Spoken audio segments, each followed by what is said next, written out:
Good evening. ఒకసారి మా వాళ్ళకి ఇంకా ఇంకా గట్టిగా love you guys, love you so much. వచ్చిన దగ్గర నుంచి ఆపకుండా లవ్ యూ చెప్తున్నారు, పేరు అరుస్తున్నారు. I'm so grateful to you. Love you.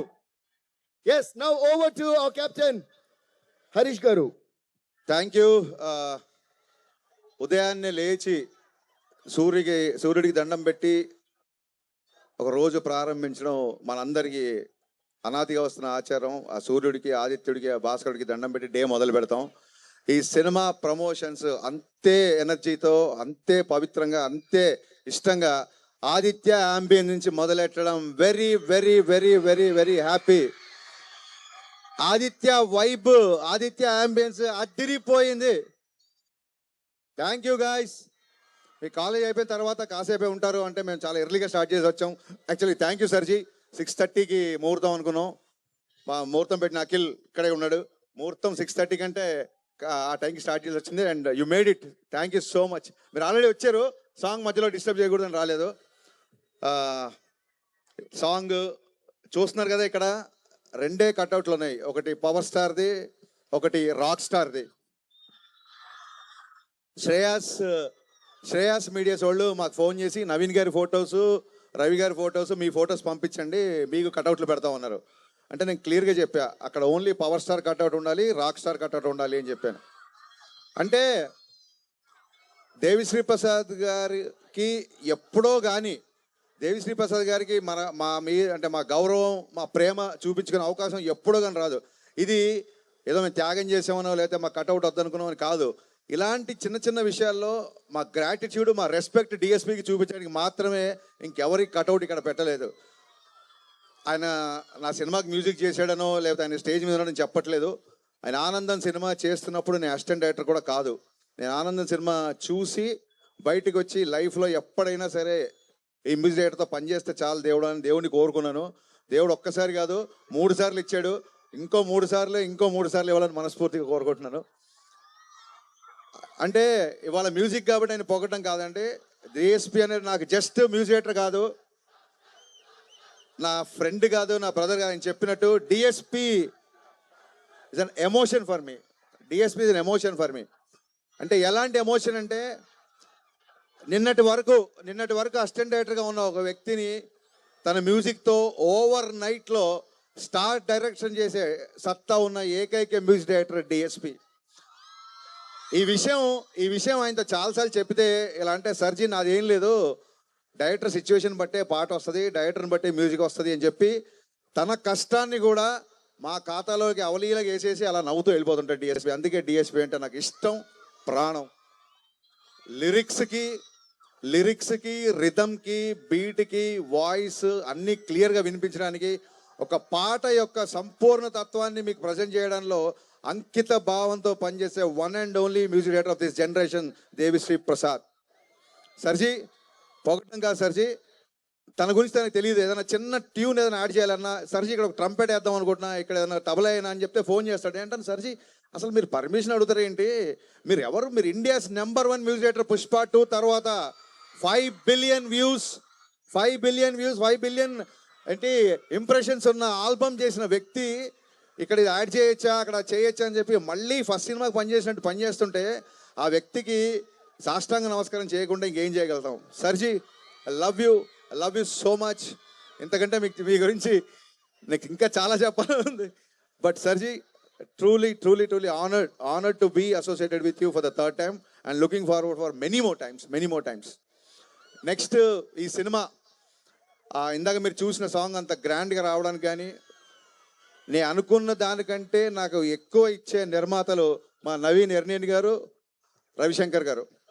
నిజంగా చెప్తానండి, వాళ్ళిద్దరు లేకపోతే ఈ సినిమా లేదు, నేను లేను. పాండమిక్లో నేను ఆ టాపిక్ మళ్ళీ వస్తాను. వీళ్ళిద్దరు సపోర్ట్ ఎంతగా ఉంటుందంటే, ఏదైనా చేద్దాము అంటే ఎంత అవుద్దండి అని అంటారు తప్ప అంతెందుకు అవుద్దండి అని ఏ రోజు అనలేదు. ఒక ఫ్యామిలీలో అమ్మ గారాబం చేస్తే నాన్న స్ట్రిక్ట్గా ఉంటాడు, నాన్న గారాబం చేస్తే అమ్మ స్ట్రిక్ట్గా ఉంటుంది. అప్పుడే ఆ ఫ్యామిలీ, ఆ కుటుంబం బ్యాలెన్స్గా ఉంటుంది. అలాగా నవీన్ గారు డైరెక్టర్స్ అందరినీ ప్యాంపర్ చేస్తుంటారు. మా రవి గారు ఫాదర్ లాగా చాలా స్ట్రిక్ట్గా ఉంటారు.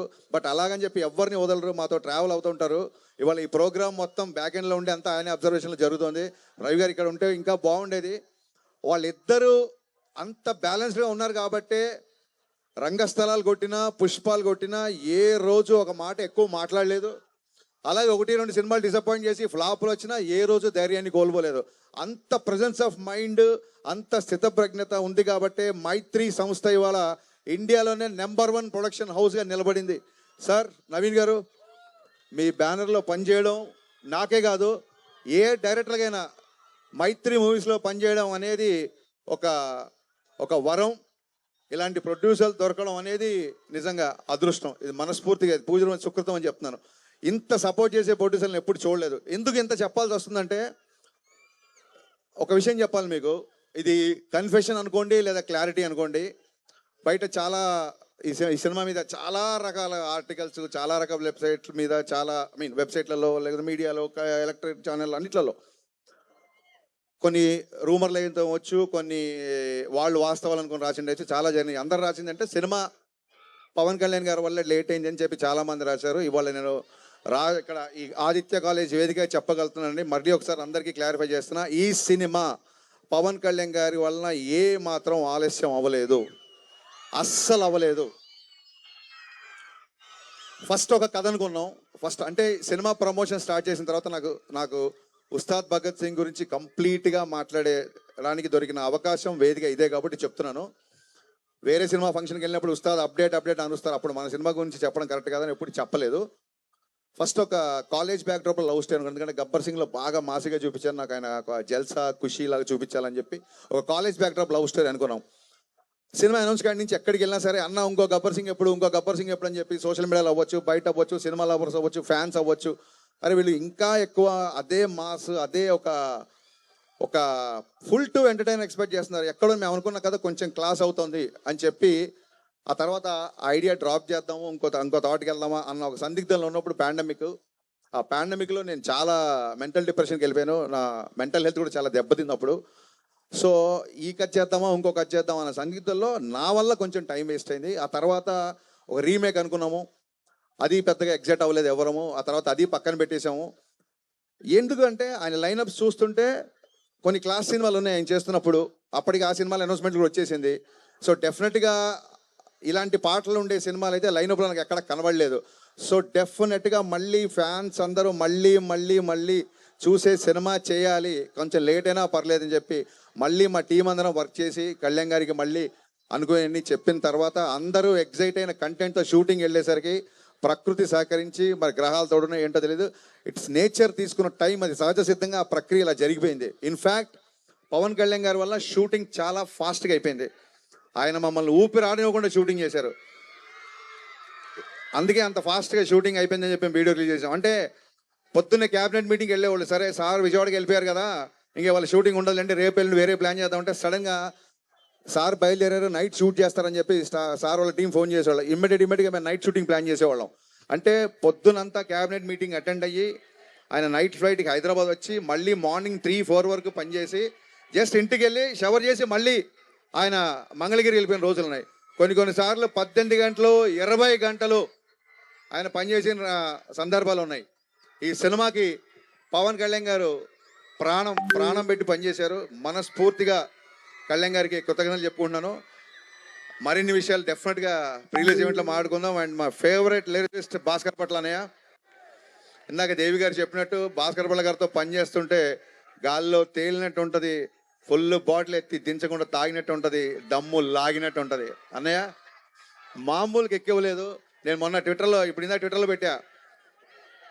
ఇందాక ట్విట్టర్లో కూడా పెట్టా. అంటే ఆయన చెప్పినట్టు ఎవరు దిగాలుగా ఉన్నా లేచి గంతులేసి మరొక న్యూ ఫేజ్ ఆఫ్ లైఫ్లోకి ఎంటర్ అయ్యే ఒక మూమెంటం ఇచ్చే సాంగ్ ఇది కమర్షియల్ సాంగ్ అయినప్పటికీ, డ్యాన్స్ ఉన్నప్పటికీ కళ్యాణ్ గారు ఎప్పుడు ఒకటే చెప్తుంటారు, ప్రయత్నంలో లోపం ఉండకూడదు, ఫలితం మన చేతిలో ఉండదు. ప్రయత్నంలో ఎప్పుడూ లోపం ఉండకూడదు. ప్రయత్నంలో లోపం లేదు కాబట్టి ఆయన ఒకసారి అపజయాన్ని చూసినా సరే ఇవాళ మళ్ళీ డిప్యూటీ సీఎం స్థాయిలో ఉన్నారంటే దట్ ఈస్ నథింగ్ బట్ ప్రయత్నంలో లోపం లేకపోవడమే. అంటే ఇది రాజకీయాలు మాట్లాడే వేదిక కాదు, సందర్భం అంతకన్నా కాదు. కానీ మా హీరో ఒక అకుంఠిత దీక్షతో, ఒక అంకిత భావంతో ఫలితాన్ని ఆశించకుండా పనిచేస్తాడని చెప్పే ఉదాహరణలో భాగంగా ఏం చెప్పాల్సి వచ్చింది. సో దట్ ఈస్, నాకు తెలుసు మీరందరు ఇక్కడ చాలా మంది పిఠాపురం గారి ఎమ్మెల్యే గారి తాలూకా కదా. నేను మాత్రం పవర్ స్టార్ పవన్ కళ్యాణ్ గారి తాలూకా. సో సీ యూ గాయ్స్, సమ్మర్లో కలుద్దాం. డేట్ ఫిక్స్ అవగానే మళ్ళీ చాలా గ్రాండ్గా అనౌన్స్ చేస్తాం. Thank you once again. ఆదిత్యతో ఉస్తాద్ భగత్ సింగ్ ప్రమోషన్ స్టార్ట్ అవుతున్నాయి. ఇక్కడ నుంచి అప్డేట్ల వరద చూస్తారు మీరు. Thank you all once again. Thank you so much. Love you.